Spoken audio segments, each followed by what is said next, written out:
ವೇದ ವಾಕ್ಯಗಳೆಲ್ಲ ಓದದೆ ಕನ್ನಡದೆ ಬೋಧಿಸಿದ ಜನರ ಭೇದಮತಿ ಕೆಡಿಸಿರುವ ಸಾಧುವಿಕ ಬೆಳೆಯಲು ವೇದಾಂತ ತತ್ವವನ್ನು ಆದ್ಯಂತ ಬೋಧಿಸಿದ ಸಿದ್ಧಶ್ರೀ ಗುರುವಿನ ನಾವು ಸರಿಯಿಲ್ಲ ಬದ್ದಲಿಗೆ ಕುತ್ತು ಮರಳೆಯರು.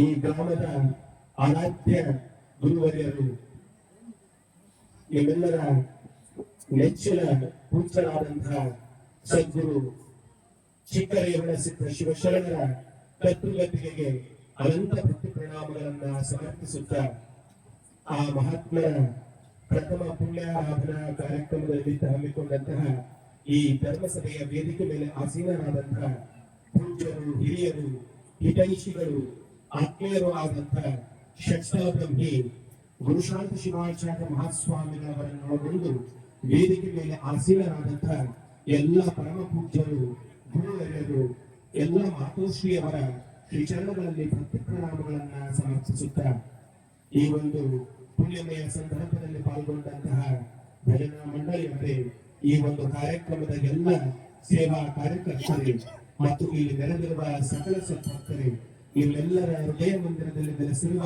ಚೈತನ್ಯ ಸ್ವರೂಪನಾದ ಆ ಪರಶಿವನಿಗೂ ಶರಣ ಶರಣಾರ್ಥಿ. ನಿಜವಾಗಿಯೂ ಈ ಒಂದು ಕಾರ್ಯಕ್ರಮವನ್ನ ನೋಡುತ್ತಿದ್ದ ನನಗ ಏನ್ ಭಾವನೆ ಬರ್ತದಪ್ಪ ಅಂದ್ರ, ಮೊದಲನೇ ತಾನೇ ಪೂಜ್ಯರು ಲಿಂಗೈಕ್ಯರಾಗಲಿಸಿತ್ತು. ಅವರ ಆ ಅಂತಿಮ ಕಾರ್ಯದೊಳಗ, ಆ ಒಂದು ದುಃಖ ತಪ್ಪ ಸಂದರ್ಭದೊಳಗ ನಾವೆಲ್ಲರೂ ಮೊನ್ನೆ ತಾನೇ ಪಾಲ್ಗೊಂಡಿದ್ವೇನೋ. ಆಗಲೇ ಒಂದು ವರ್ಷ ಕಳೆದೋಗ್ತು. ನಿಜವಾಗ್ಲೂ ಪೂಜ್ಯರ ಲಿಂಗೈಕ್ಯ ಆದ್ಮೇಲೆ ಅವರ ಸ್ಮರಣೋತ್ಸವದಲ್ಲಿ ಪಾಲ್ಗೊಂಡಿದ್ವಿ. ಅನೇಕ ಸಾರಿ ನಾನು ಈ ಗ್ರಾಮಗಳಿಗೆ ಬಂದಾಗ ಈ ಒಂದು ಅವರ ಆ ಪುಣ್ಯಮಯ ಸಮಾಧಿಯ ಒಂದು ಆಗಾಗ ನೋಡಿಕೊಂಡು ದೃಶ್ಯವನ್ನ ಹೋಗ್ತಿದ್ದೆ. ಆ ಒಂದು ಕಟ್ಟಡದ ಕಾರ್ಯ ಹಾಗೆಯೇ ಸುಗಮವಾಗಿ ನಿಮ್ಮೆಲ್ಲರ ಸದ್ಭಕ್ತರ ಸರ್ಕಾರದಿಂದ ಸಾಗಿ ಬಂದಿತ್ತು. ಈಗೂ ಕೂಡ ಆ ಕಾರ್ಯವನ್ನು ನಾನು ನೋಡಿ ಬಂದೆ. ಒಂದ್ಸಾರಿ ಅನಿಸ್ತದ, ಈ ಪುಣ್ಯಾರಾಧನೆ ಕಾರ್ಯಕ್ರಮವನ್ನ ಹಮ್ಮಿಕೊಂಡಿವಲ್ಲ, ನಾನು ಅನ್ಕೊಂಡಿದ್ದೆ ಇಷ್ಟು ಅದ್ಭುತವಾಗಿ ಭವ್ಯವಾಗಿರ್ತದ, ನಿಮ್ಮೆಲ್ಲರ ಶ್ರದ್ಧಾ ಭಕ್ತಿ ಉತ್ಸುಕತೆ ಈ ಮಟ್ಟದಲ್ಲಿರ್ತದಂತ ನಾನು ಊಹಿಸಿರಲಿಲ್ಲ. ಯಾಕಂದ್ರ ಮಹಾತ್ಮರೇ ಘನಮುಕ್ತಿ ಪದಂ ಶಿವಾದವ ಅಂತ ಮುಕ್ತಿ ಮಾಡಿರೋ ಒಂದ್ ಕಡೆ ಹೇಳ್ತಾರ. ಮಹಾತ್ಮರ ಸ್ಮರಣೆ ಮಾಡದೆ ಒಂದು ಮುಕ್ತಿಪ್ರದವಾದಂತ ನಾವು ಏನ್ ಮಾಡಕತ್ತೀವಪ್ಪ ಅಂದ್ರ ಚಿಕ್ಕರೇವಣ ಸಿದ್ಧ ಶಿವಶರಣರ ಸ್ಮರಣೆ ಮಾಡಕತ್ತೀವಿ. ಅವರ ಸ್ಮರಣೆ ಮಾಡೋದೇ ಒಂದು ಮುಕ್ತಿಪ್ರದವಾದಂತ. ನೋಡ್ರಿ, ನಮ್ಮ ಮನೆಯಾಗ ನಮ್ಮ ಅಪ್ಪ ಸಾಯ್ತಾರಲ್ಲ, ತಂದೆ ತಾಯಿ ಸಾಯ್ತಾರಲ್ಲ, ಅವ್ರು ಏನ್ ಮಾಡ್ತೀವಿ ಹೇಳ್ರಿ, ಚುಳಿಯಾಕ ವರ್ಷಕ್ಕ ಒಂದು ದಿವಸ ಮಾಡಿರ್ತೀವಿ, ದೈವ ಅಂಕಲ ಒಂದು ಕುಡಿಸಿ ಜೋರು ಮಾಡಿರ್ತೀವಿ. ವರ್ಷ ಏನ್ ಮಾಡ್ತೀವಿ, ಮನೆ ಪುಸ್ತಕ ಒಂದು ಫೋಟೋ ಇಟ್ಟಿವನ, ಕಾಯಿ ಹೊಡೆದವನ, ಎಲೆ ಹಿಡಿದು ಮುಗಿಸ್ಬಿಟ್ಟಿವನ. ಯಾರಿಗೆ ಸುದ್ದಿ ಇರೋದಿಲ್ಲ, ಏನು ಗೊತ್ತಾಗೋದಿಲ್ಲ. ಸಾಮಾನ್ಯರಿಗೂ ಮಹಾತ್ಮರಿಗೂ ಏನು ವ್ಯತ್ಯಾಸಪ್ಪ ಅಂತಂದ್ರ, ಸಾಮಾನ್ಯರು ತಮಗಾಗಿ ತಮ್ಮ ಕುಟುಂಬಕ್ಕಾಗಿ ಬದುಕಿರ್ತಾರ, ಅವ್ರನ್ನ ಈ ಜಗತ್ತು ನಿರ್ದಾಕ್ಷಿಣ್ಯವಾಗಿ ಮಾಡ್ತು ಬಿಡ್ತಾರ. ಆದ್ರೆ ಮಹಾತ್ಮರು ಸಂದ್ರೆ ಏನ್ ಮಾಡ್ತಾರಪ್ಪ ಅಂದ್ರ, ಅವ್ರ ಸಮಾಜಕ್ಕಾಗಿ ಭಕ್ತಾದಿಗಳಿಗಾಗಿ ಬದುಕ್ತಾರಲ್ಲ, ಅವ್ರನ್ನ ಈ ಜಗತ್ತು ಎಂದೂ ಮರೆದಿಲ್ಲ. ಅವ್ರನ್ನ ಇಷ್ಟೆಲ್ಲ ಸಾವಿರಾರು ಜನ ಸೇರಿ ಅವರ ಸ್ಮರಣೋತ್ಸವವನ್ನು ಮಾಡ್ತೀವಿ, ಪುಣ್ಯ ಸ್ಮರಣೆ ಮಾಡ್ತೀವಿ. ಇದೇ ಮಹಾತ್ಮರಿಗೂ ಸಾಮಾನ್ಯರಿಗೂ ವ್ಯತ್ಯಾಸ. ಯಾಕಂದ್ರೆ ತನಗಾಗಿ ಬದುಕುವುದು ಸ್ವಾರ್ಥ, ಪರರಿಗಾಗಿ ಬದುಕುವುದು ನಿಸ್ವಾರ್ಥ. ಭವಪಾರ ಮಾಡುವುದು ಪಾರಮಾರ್ಥ, ಪರಿವರ್ತನೆ ಮಾಡಿ ಸದಾ ಕಾಯುವುದನ್ನು ಸದ್ಗುರು ನೀನೇ ಸಮರ್ಥ ಅನ್ನಲ್ಲ. ಇವತ್ತ ಚಿಕ್ಕರೇವಣ ಸಿದ್ಧ ಶಿವಶರಣರು ಸಮರ್ಥರಾಗಿ ನೀವೆಲ್ಲ ಸದ್ಭಕ್ತರನ್ನ ರಕ್ಷಣೆ ಮಾಡೋದನ್ನ ತಪ್ಪಾಗಿರ್ತಿಲ್ಲ, ಅತಿಶಯ ಅನಿಸೋದಿಲ್ಲ. ನನಗೆ ಕೆಲವೊಂದ್ಸಲ ಈ ಊರ್ನ ಸಂಪ್ರದಾಯವನ್ನ ನೀವೆಲ್ಲರ ಶ್ರದ್ಧಾಭಕ್ತಿ ನೋಡಿದಾಗ ಅನಿಸ್ತದ. ಈ ಕಾಮಗಾರಿ ಎಲ್ಲರ ರಸೀದಿ ಕೊಡಾಗ ಬಿಲ್ ಕೊಡಾಗ ಬರ್ತಾರೆ ನೋಡ್ರಿ, ಏನ್ ಮಾಡ್ತಾರೆ ಹೇಳಿದ್ರೆ ಆ ಕಾಮಗಾರಿನ ಅಪೇಪ ಕೆಳಗಿಟ್ಟು ಮ್ಯಾಗ ಬೆರೀತಾರ. ಅದೇನ್ ಮಾಡ್ತಾರೆ, ಕೆಳಗಿನ ನೋಡ್ತಾರ, ಏನ್ ಬೆರೀತಾರ ಅದ ನೋಡ್ತಾರ. ಆದ್ರೆ ನನಗನ್ನಿಸ್ತಾರ ಅಪ್ಪಿ ತಪ್ಪಿ ಕಾಮಗಾರಿಟ್ಟು ಮ್ಯಾಗ ಏನಾರ ಚಿಕ್ಕರೇವಣ ಸಿದ್ಧ ಶಿವಶರಣರು ಅಂತ ಬಂದ ಕೆಳಗೆ ಏನ್ ನೋಡ್ತಾರಪ್ಪ ಅಂದ್ರ ಸುಕ್ಷೇತ್ರ ಗುರುದಾಳಿ ಗ್ರಾಮ ಅಂತ ನೋಡ್ತಿರ್ಬೇಕೇನೋ. ಅಷ್ಟೇ ಮಟ್ಟಿಗೆ ನಿಮ್ಮದು ಅವ್ರದ್ದು ಆ ಅವಿನಾಭಾವ ಸಂಬಂಧ ಇತ್ತು. ನಿಮ್ಮ ಭಕ್ತಿ, ಅವರ ಒಂದು ನಿಮ್ಮ ಈ ಎಲ್ಲಾ ಗ್ರಾಮದ ಮೇಲೆ ಅವರ ಒಂದು ಶ್ರದ್ಧೆ, ಆಶೀರ್ವಾದ, ಕೃಪೆ ಅಷ್ಟರ ಮಟ್ಟಿಗೆ ಇತ್ತು. ಈ ತನಕ ಹಲವಾರು ಜನ ಮಾತಾಡಿ ಹೇಳಕತ್ತಿದ್ರು, ಮಹಾತ್ಮರ ಸ್ಮರಣೆ ಮಾಡಿದ್ರು. ಬಹಳ ಸಂತೋಷ. ಯಾಕಂದ್ರೆ ಎಲ್ಲ ಊರಿಗೆ ಬರೀ ಊರು ಅಂತೀವಿ ನಾವು, ಆ ಊರು ಈ ಊರು ಹಂಗಂತೀವಿ. ಆದ್ರೆ ಒಬ್ಬ ಮಹಾತ್ಮರ ಪಾದಸ್ಪರ್ಶದಿಂದ ಗುರುದಾರ ಊರಾಗಿಲ್ಲ ಇವತ್ತ ಸುಕ್ಷೇತ್ರವಾಗಿ ಎಲ್ಲ ಶರಣರ ಪಾದಸ್ಪರ್ಶ ಆಗಿದ್ರೆ ನಿಜವಾಗ್ಲೂ ಅವತ್ತ ಚಿಕ್ಕಯ್ಯ ಸಿದ್ದೇಶ್ವರ ಶರಣರು ಕಾರಣರಂದ್ರ ಅತಿಶಯ ಆಗ್ಲಿಕ್ಕಿಲ್ಲ. ಇಂತಹ ಸಂದರ್ಭ ಈ ಕಾರ್ಯಕ್ರಮದಲ್ಲಿ ಬಹಳ ಖುಷಿ ಆಗಲ್ಲ. ಯಾಕಂದ್ರ ನೀವು ಅವ್ರ ಮೇಲೆ ನಂಬಿಕೆ ಉಳಿಸ್ಕೊಂಡಿರಲ್ಲ. ಈ ನಂಬಿಕೆ ಭಕ್ತಿ ಆಗಿ ನೋಡಿ ಬಾಳ್ ದೊಡ್ಡದಾರ. ಯಾಕಂದ್ರ ಗುರುವನ್ನ ಒಪ್ಪಬೇಕಾದ್ರೆ ನಾವು ಮೆಚ್ಚಬೇಕಾದ್ರೆ ಏನ್ ಮಾಡ್ಬೇಕಂತ ಗೊತ್ತಾ? ಪ್ರಶ್ನೆಗಳು ಸತ್ತು ಅಹಂಕಾರ ಕರಗಿ ಶರಣಾಗತಿ ಒಂದೇ ಮಾತ್ರ ಗುರುಕೃತ ಆಗ್ತದಂತ. ಅಂತಹ ಗುರುಕೃತೆ ನಿಮ್ಗ ಒಂದು ಮಾತು ಹೇಳ್ತೀನಿ. 3 ಸ್ನೇಹಿತರಿದ್ರಂತ ಒಂದು ಆಶ್ರಮದೊಳಗೆ 3 ಸ್ನೇಹಿತರಿದ್ರಂತ. ಆ 3 ಹೆಸರೇನು ಗೊತ್ತಾ? ಒಂದು ಜ್ಞಾನ, ಮತ್ತೊಂದು ಸಂಪತ್ತು, ಮತ್ತೊಂದು ನಂಬಿಕೆ. ಏನೇನು ಹೇಳ್ರಿ? ಒಂದು ಜ್ಞಾನ, ಮತ್ತೊಂದು ಸಂಪತ್ತು, ಮೂರನೇದು ನಂಬಿಕೆ. ಅವ್ರು 3 ಒಂದ್ಸಲ ಆಶ್ರಮ ಬಿಟ್ಟು ಹೊರಗುವಂತ ಪರಿಸ್ಥಿತಿ ಬಂತಂತ. ಒಬ್ಬರಿಗೊಬ್ರು ಮಾತಾಡ್ಕೊಂಡ್ರು. ಏನಂತ ಹೇಳ್ರಿ? ಮತ್ತೆ ನಾವು ಎಲ್ಲಿ ಸಿಗ್ತೀವಿ? ಹೊರಗೆ ಹೊಂಟಿವಲ್ಲ, ಮತ್ತೆ ಮುಂದೆ ಎಲ್ಲ ಬೇಕಾದ್ರೆ ಬೆಟ್ಟ ಬೇಕಾದ್ರೆ ನಾವು ಎಲ್ಲಿ ಮಾಡ್ಬೇಕು, ಎಲ್ಲಿ ಸಿಗ್ತೀವಿ ಅಂದ್ರು. ಅವಾಗ ಸಂಪತ್ತಂತೂ ನಾನು ದೊಡ್ಡ ಸರ್ಕಾರ ಮನೆಯಾಗ, ಅದೃಷ್ಟವಂತರ ಮನೆಯಾಗ, ಧನಿಕರ ಮನೆಯಾಗ ನಾನು ಇರ್ತೀವಿ, ಬೇಕಿದ್ರೆ ನೀವು ಅಲ್ಲಿ ಬಂದು ಸಿಗ್ತೀವಿ ಅಂತ. ಮತ್ತೆ ಜ್ಞಾನ ಅಂತೂ ನಾನು ಯಾವ್ದಾದ್ರು ಮಠಮಂದಿರಗಳಾಗ, ಪುಣ್ಯಕ್ಷೇತ್ರಗಳೊಳಗ, ಗ್ರಂಥಾಲಯಗಳೊಳಗ ನಾನು ಸಿಗ್ತೀನಿ, ನೀವು ಅಲ್ಲಿ ಬಂದ್ರೆ ಸಿಗ್ತೀನಿ ಅಂತ. ನಂಬಿಕೆ ಕೇಳಿದ್ರು, ಮತ್ತೆ ನೀರಲ್ಲಿ ಸಿಗ್ತೀವಿ ಅವರು. ಅವನ ನಂಬಿಕೆ ಅಂತೂ ನನ್ನ ತಲೆ ಉತ್ತರಿಲ್ಲ. ಯಾಕ? ನಾನು ಒಂದು ಸಲ ಕಳೆದೋದ್ರೆ ಅರ್ಥ ಜಾಗರಲ್ಲ, ಹಂಗಾಗಿ ನಾನು ಸಿಗೋದು ಬಹಳ ಕಷ್ಟ ಆಗುತ್ತೆ. ಈ ತರ ನಂಬಿಕೆ ಎಲ್ಲಿ ಸಿಕ್ಕರಪ್ಪ ಅಂದ್ರ ನಿಜವಾಗ್ಲೂ ನೀವೆಲ್ಲರ ಭಕ್ತಿ ಒಳಗಂತ ನಂಬಿಕೆ ಸಿಕ್ಕಲ್ಲ. ನಿಜವಾಗ್ಲೂ ಆ ಒಂದು ಪೂಜ್ಯರ ಸ್ಮರಣೋತ್ಸವ ಮಾಡಿರಿ, ಸಂತೋಷ. ಈ ತನಕ ಇವತ್ತಿನ ವಿಷಯ ಕುರಿತು ಹೇಳಿದ್ರು. ಪೂಜೆ ಕರ್ಮವನ್ನು ಹೊಂದರು, ಪುಣ್ಯವನ್ನೇ ಮಾಡು, ಹರಣ ಬಿಡಿ, ಶಾಂತವನ್ನು ಮಾಡು. ಎಂಥ ಮಾತಪ್ಪ ಅಂದ್ರ ಪುಣ್ಯ ಮಾಡ್ರಿ, ಈ ಒಳ್ಳೆ ಕೆಲಸ ಮಾಡ್ರಿ, ಹಸಿದವರಿಗೆ ಅನ್ನ ನೀಡ್ರಿ, ಕಷ್ಟದವರಿಗೆ ಸ್ಪಂದಿಸ್ರಿ, ಮತ್ತೊಬ್ಬರಿಗೆ ಕಿರಿಕಿರಿ ನೋವು ಮಾಡಬೇಡ್ರಿ ಅಂತ ಹೇಳಿದ್ರು. ಈ ಮನುಷ್ಯನ ಬದುಕಿನ ಬಗ್ಗೆ ಬಹಳ ಸವಿಸ್ತಾರವಾಗಿ ಈ ತನಕ ಒಂದು ಇವರು ಅತ್ಯುತ್ತಮವಾದಂತಹ ತಮ್ಮ ಅನುಭವಗಳನ್ನ ಹಂಚ್ಕೊಂಡ್ರು. ನಿಮಗ ಚಂದ ಅರ್ಥ ಆಗೋ ಕಥೆ ಆಗ್ತದೆ. ಯಾಕೆ ಪುಣ್ಯ ಮಾಡ್ಬೇಕು, ಯಾಕೆ ದಾನ ಮಾಡ್ಬೇಕು? ನಮ್ಮ ಶರಣರ ಕಡೆಗೆ ಈಗ ಹೇಳಿದ್ರಲ್ಲ, ದ್ರೌಪದಿ ಹಿಂದಕ್ಕೊಬ್ಬ ಶರಣರಿಗೆ ತನ್ನ ಸೀರೆ ತುದಿ ಸೆರಗನ್ನ ಹರಿದು ಅವ್ರ ಮಾನ ಕಾಪಾಡಿದ್ಲು ಅಂತ. ಅವ್ರು ಏನ್ ಹೆಸರು ಮಾಡಿದ್ರು ಗೊತ್ತಾ? ಈ ಸೀರೆ ತುದಿಯನ್ನು ಕೊಟ್ಟಿದಲ್ಲ, ಈ ಸೀರೆ ತುದಿ 4 ಮಂದಿ ಮಾನ ಕಾಪಾಡಿದ್ವಿ. ಮುಂದ ಸಾವಿರಾರು ಜನರ ಮಧ್ಯದೊಳಗ ಇಲ್ಲ ಮಾನ ಹೋಗ್ಬೇಕಾದ ಇದು ಅಕ್ಷಯ ಪಾತ್ರೆಯಾಗಿ ನಿವಾಸಿಗಳಾಗಿ ಕಾಪಾಡಿ ಇವತ್ತು ಆಶೀರ್ವಾದ ಮಾಡಿದ್ವಿ. ಅದೇ ದ್ರೌಪದಿಗೆ ಒಂದು ಕೃಷ್ಣ ಕೊಟ್ಟ ಸೀರೆ ಅಂತ ನಾವೆಲ್ಲ ಹೇಳ್ತೀವಿ. ನಾನು ಈ ಮಾತು ಯಾಕೆ ಹೇಳ್ತೀನಿ ಗೊತ್ತಾ?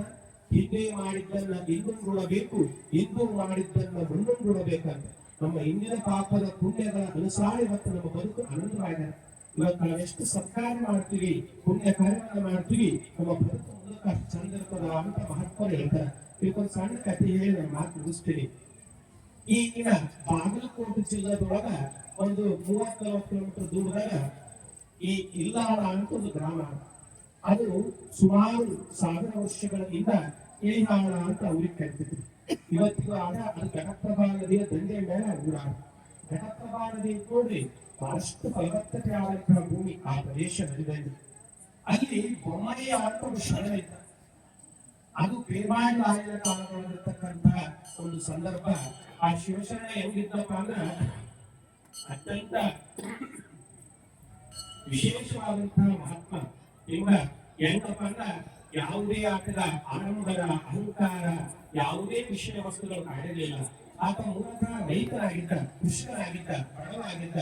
ಆತ ರೈತಾಪಿ ಜೀವನ ನಡೆಸಿಕೊಂಡು ಶಿವಲಿಂಗವನ್ನ ಪೂಜಿಸಿಕೊಂಡು ದಾಸೋಹವನ್ನ ಮಾಡಿಕೊಂಡು ಬದುಕಿದ್ದ. ನಿಮ್ಗೆ ಕಥೆ ಬಹಳ ಚಂದ ಕೇಳಿಸಿ. ಯಾಕಂದ್ರೆ ಬಹಳ ಮಂದಿ ರೈತರಿದ್ರಲ್ಲ, ನಾವೆಲ್ಲ ಸಾಮಾನ್ಯ ಅಸಾಮಾನ್ಯರಾಗ ಸಾಧ್ಯ, ಮಾನವರಿಂದ ಮಹಾದೇವನ ಕಡೆ ಸಾಗಕ್ಕೆ ಸಾಧ್ಯ ಅಂದ್ರೆ ಈ ಕಥೆ ನಮ್ಗೆ ಅನ್ವಯಿಸ್ತಾರ.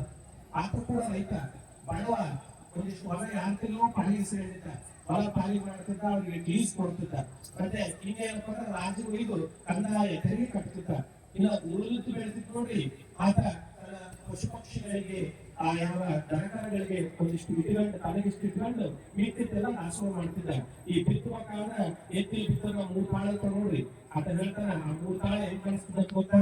ಬಲಗಡೆ ಕಾಲ ಬಿತ್ತಿದ್ದ ಕಾಳ ಬರ್ತಿದ್ದು ನೋಡ್ರಿ, ಅದನ್ನ ರಾಜಿಗೆ ಕಂದಾಯ ಕಟ್ಟಕ ಹೊಲದ ಮಾಲೀಕನಿಗೆ ಲೀಸ್ ಕೊಡಕ್ ಕಳಿಸ್ತಿದ್ದಂತ. ಎಡಗಡೆ ಕಾಲ ಬರ್ತಿತ್ತು ಕಾಳು, ಅದನ್ನ ತಮ್ಮ ದನಕರಗಳಿಗೆ, ಪಶು ಪಕ್ಷಿಗಳಿಗೆ, ಮನೆಗಿರಂತ ಜೀವಿಗಳಿಗೆ ಕೊಡ್ತಿದ್ದಂತ. ಎಡಬಾರ್ದು ತಾಳಕ್ಕೆ ಕಾಳು ಬರ್ತಕೊಂಡು ಒಂದು ತಾಳತ್ತು ಅದು ಮಾತ್ರ ತಾಳಿಟ್ಟಿರ್ತಿದ್ದ ಅದನ್ನ ತಾನು ದಾಸೋಹ ಮಾಡ್ತಿದ್ದಂತ. ಈ ರೀತಿ ಆತ ಅತ್ಯದ್ಭುತವಾದಂತಹ ಉಪಕಾರವಾದಂತಹ ಜೀವನ ನಡೆಸ್ಕೊಂಡು ಸಾಗಿದ್ದ. ಆತನ ಜೀವನ ಹೇಗಿತ್ತಂದ್ರ ಪವಿತ್ರ ಭೂಮಿ ಅಲ್ಲಿ ಪ್ರಮಾಣದೊಂದಿಗೆ ಇವರಲ್ಲಿ ಬಂಗಾರ ಬಿತ್ತಿದ್ರು ಬೆಳೆದಂತಹ ಭೂಮಿ. ಅಂತ ಭೂಮಿ ಒಳಗ ವರ್ಷದಿಂದ ವರ್ಷಕ್ಕ ಆತರ ರೈತಾಪಿ ಜೀವನ ಅತ್ಯದ್ಭುತ ಸಾಹಿತಿ ಸಂತೋಷ ಇತ್ತು, ಬಹಳ ಖುಷಿ ಇತ್ತು. ಆತ ಬರೀ ಬಹಿರಂಗದ ಖುಷಿ ಮಾಡ್ತಿರ್ಲಿಲ್ಲ, ಅಂತರಂಗದ ಖುಷಿ ಬಹಿರಂಗದ ಖುಷಿ ಎರಡು ಮಾಡ್ತಿದ್ದ.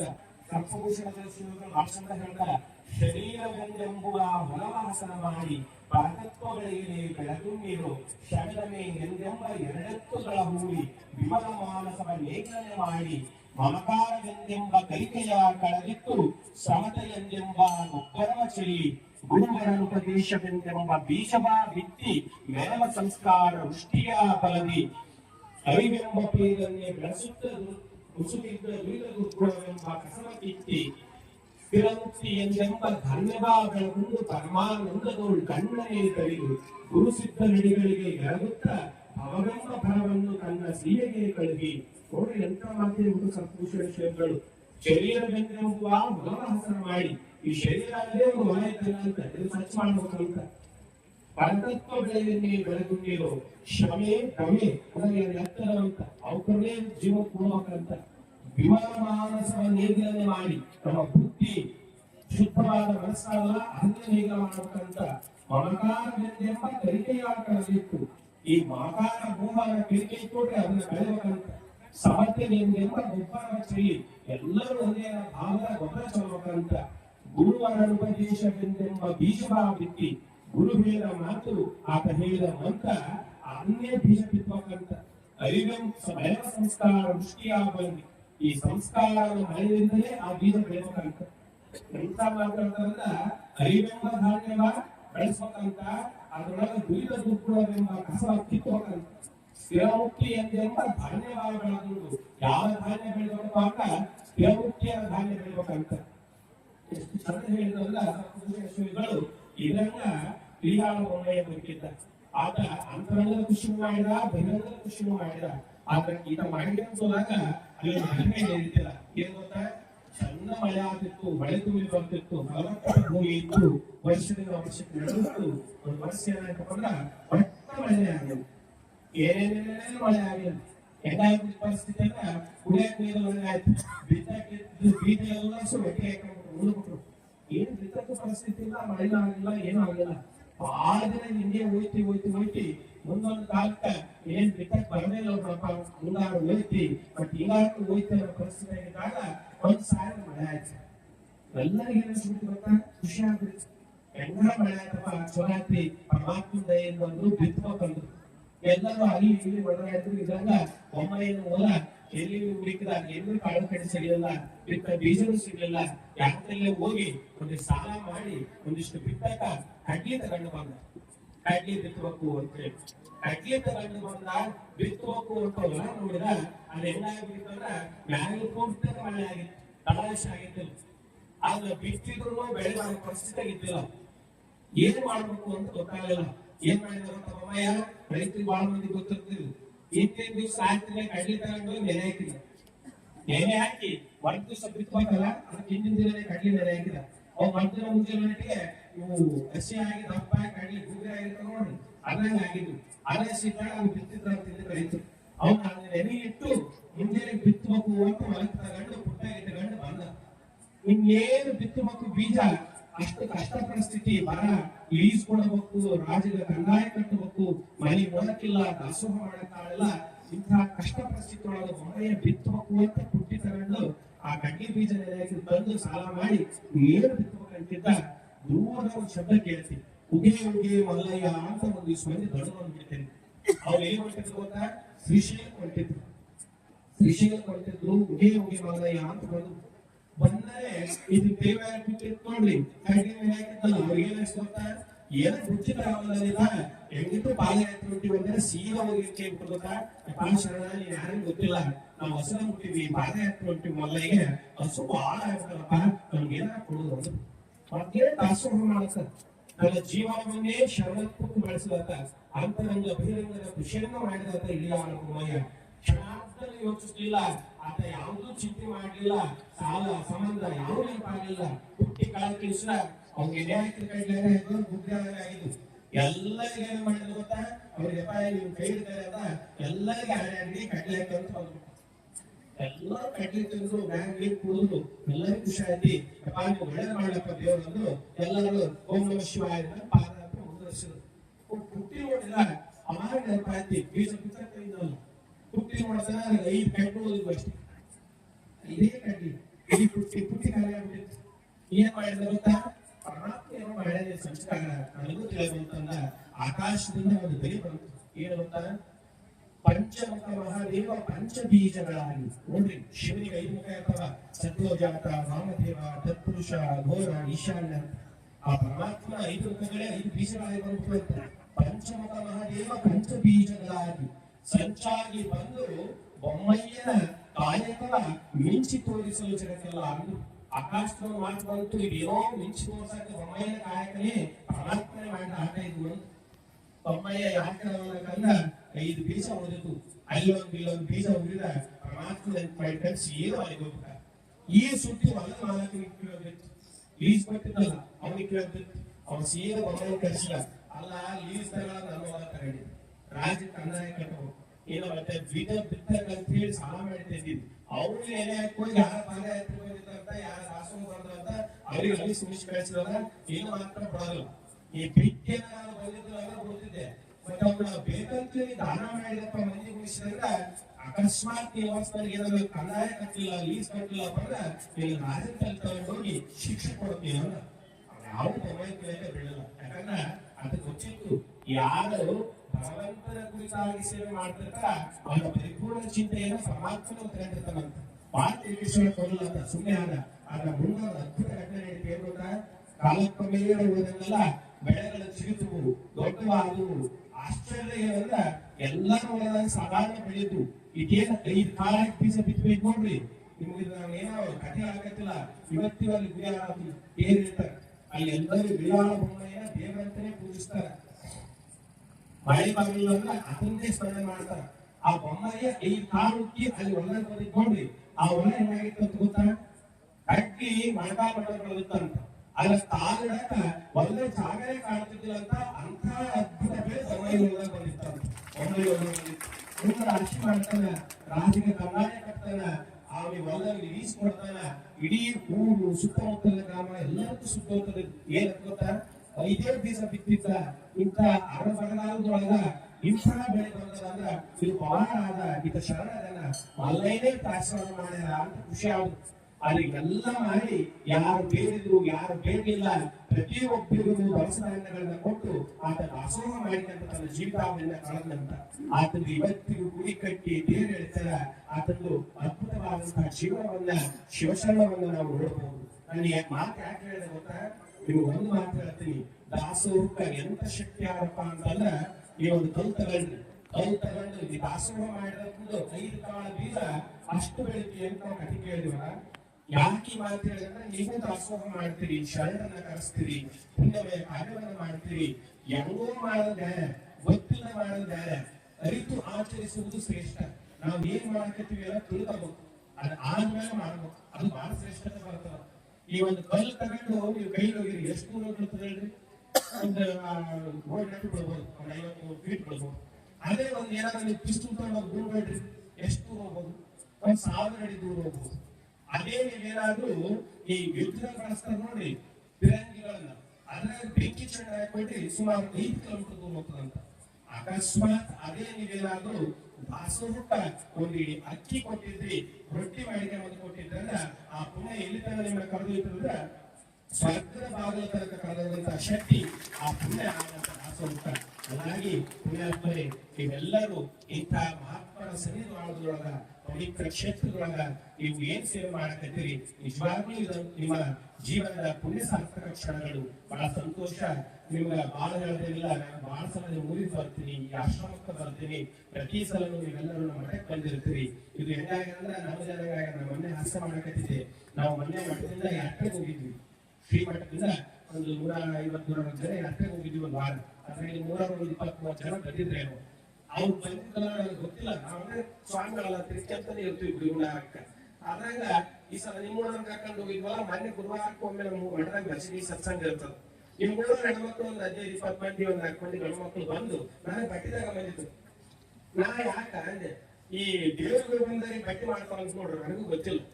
ಈ ಏನ್ ಮಾಡ್ತಾರೆ ಹಳ್ಳಿಯೊಳಗ ಅಥವಾ ದೇವ್ರಿಗೆ ಬಂದರು ಒಂದೊಂದು ದಿನಕ್ಕೆ ದೇವ್ರು ಕಳಿಸ್ತಾರ ಮಾಡಿ ಯಾರು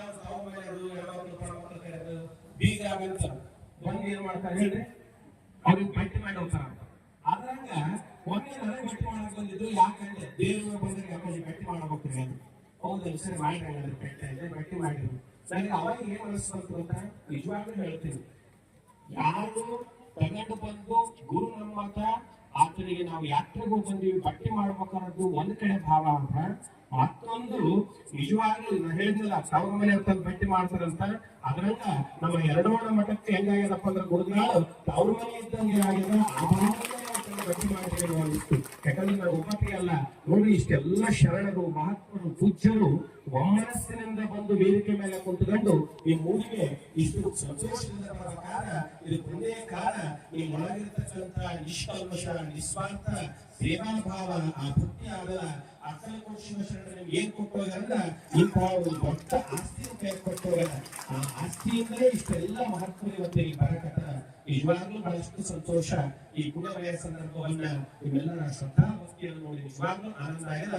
ಈ ಪುಣ್ಯ ಕಾರ್ಯಗಳನ್ನ ಯಾರೆಲ್ಲ ತನು ಮನ ಧನದಿಂದ ಪ್ರತ್ಯಕ್ಷವಾಗಿ ಪರೋಕ್ಷವಾಗಿ ಕಸಾವನ್ನು ಸ್ವಚ್ಛ ಮಾಡಿದರಿಂದ ಹಿಡಿದು ದಾಸೋಹ ಸೇವೆ ಮಾಡಿದ ತನಕ ಎಲ್ಲ ಸೇವೆ ಮಾಡಿರಿ. ನಿಮ್ಮೆಲ್ಲರಿಗೆ ಸದ್ಗುರುನಾಥ ಭಗವಂತ ಆ ಚಿಕ್ಕದೇವರ ಸಿದ್ದೇಶ್ವರ ಶರಣರು ಆಯುರಾರೋಗ್ಯ ಐಶ್ವರ್ಯ ಭಾಗ್ಯ ಸಕಲ ಸಂಪತ್ತನ್ನು ಕೊಟ್ಟು ನಿಮ್ಮೆಲ್ಲರ ಜೀವನವನ್ನು ಸದಾ ಸನ್ಮಾನ ಉಂಟು ಮಾಡಿ ಅಂತ ಹೇಳ್ತಾ